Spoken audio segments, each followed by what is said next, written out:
All right, well, we just picked up 4 more NES games on this journey to collect every NES game out there. So let's go ahead and reveal the games and chat it up.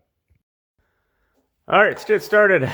Yeah, Merry Christmas, everyone, and Happy New Year's and all that. Because yeah, I guess that's been a reason why I haven't been able to collect a few games in the last couple weeks. But yeah, I picked up 6, and actually 4 of them worked, so I can only do 4 in this collection. Bobble.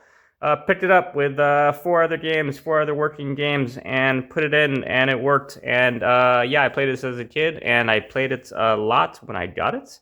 And yeah, I enjoyed it. It's very simple. It's straightforward. It doesn't even look like that. It's fun. It almost feels like a game you'd play on your phone that you'd have more fun playing because this is a very old game, obviously, and maybe it feels outdated.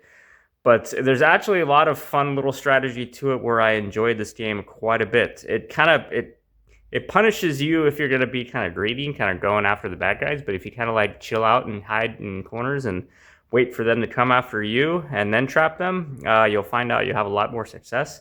And for some reason, I really enjoyed doing that because I was doing it the wrong way for a while and I was struggling. And then I kind of changed my strategy around. And yeah, then I kind of got a little addicted to it. So yeah, Bobble. I didn't make it too far in the levels, but I actually look forward to wanting to play this more and getting farther in the levels. And I just thought it was really smooth and the music was awesome. And yeah, all in all, I thought this was a really awesome, fun, simple game that I actually enjoyed a lot more than I thought I would.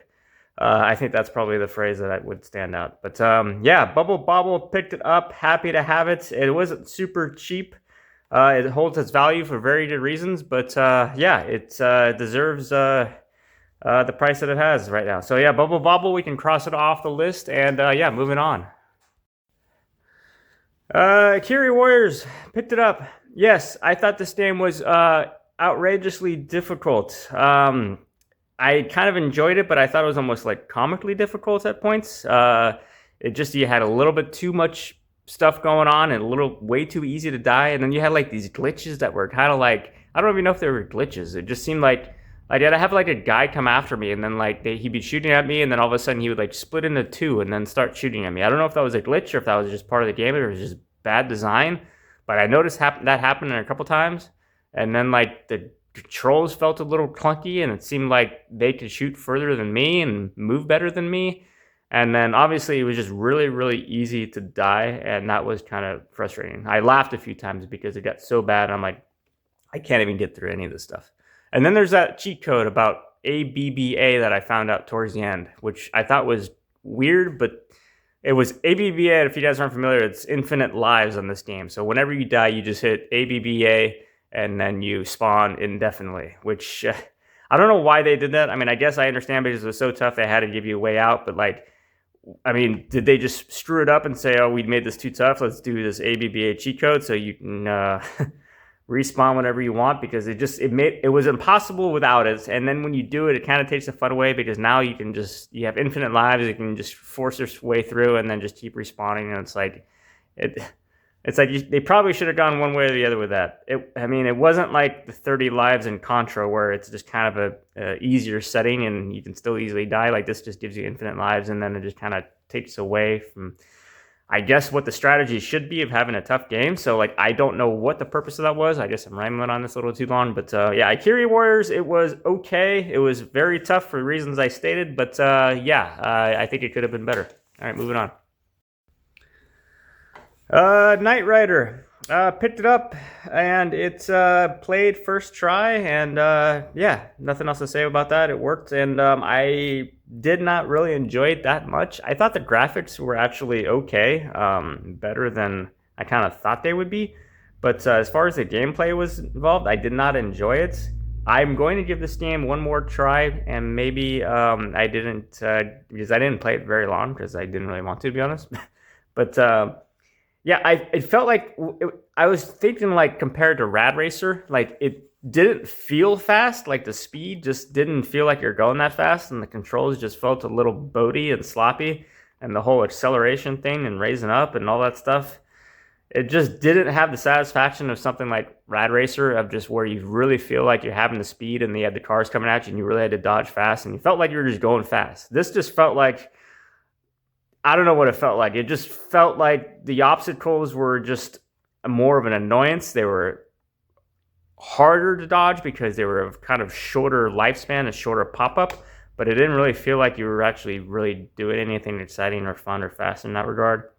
But I will give this one a try, but I did not like it that much, to be honest, but it is what it is. I have to collect every game out there, and I never played Knight Rider as a kid, and I played this one now for the first time. And yeah, I think Rad Racer was a much better game, but it is what it is. Knight Rider, we can cross it off the list. Moving on. And the last game, Rolling Thunder, 10 Gen. Is that how you pronounce it? Yeah, I guess so. Picked it up, yes, the old school black cartridge, and I put it in and it worked. The funny thing about this game is this is like the only game that I have. I don't know if it's a Nintendo issue or console issue, but like all my other games I would have to stick like barely in and then push it down to get it to work, or I'd have like a blinking light and all that stuff. If I push it all the way in, obviously it wouldn't work. I'm sure you guys are far familiar with that, obviously. This is the only cartridge where I can literally stick all the way in, push down, and it would work effortlessly on the first try, which I thought was kind of cool, obviously. I wish all my games did that. I don't know why I just thought it was so cool, but like literally, like I could not get it to not work. Every other Nintendo game I can put in if I want to say, hey, I don't want this thing to work on my first try, I can make it work. But all right, I'll shut up. Rolling Thunder, picked it up, I played it, and I enjoyed it. When I first started playing it, I thought it was kind of okay, and then I'm like, oh, whatever. It's just like a run and gun shooting, silly graphics with these doors. And then I started dying, and then I slowed down. I'm like, wow, this game is actually really fun because you had to really. It wasn't like Contra where you just kind of run and shoot and gun your way through. It was more like a Metal Gear where you had to kind of go really slow with things, and you had to like use the doors wisely, and like your enemies, like the position of how they would look and all that stuff would kind of dictate how and where they're gonna shoot and all this stuff. And like the certain doors like would kind of give you an idea of like who's coming next, and like the open areas where like basically you can't be greedy and just run out there and start shooting. You had to really play it safe and go slow. And the doors were helpful with all the ammo and all that stuff. And I really, really thought this was a fun, kind of slow burn game that I was enjoying a lot. And I never played it when I was a kid, and I actually want to look forward to playing it again.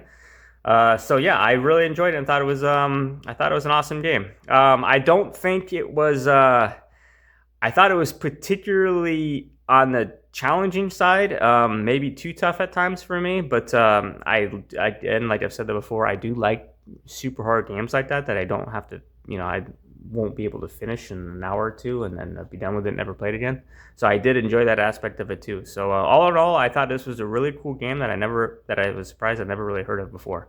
But yeah, Rolling Thunder, picked up 4 games, and actually again it was 6, but 2 of them didn't work, and I got another order coming.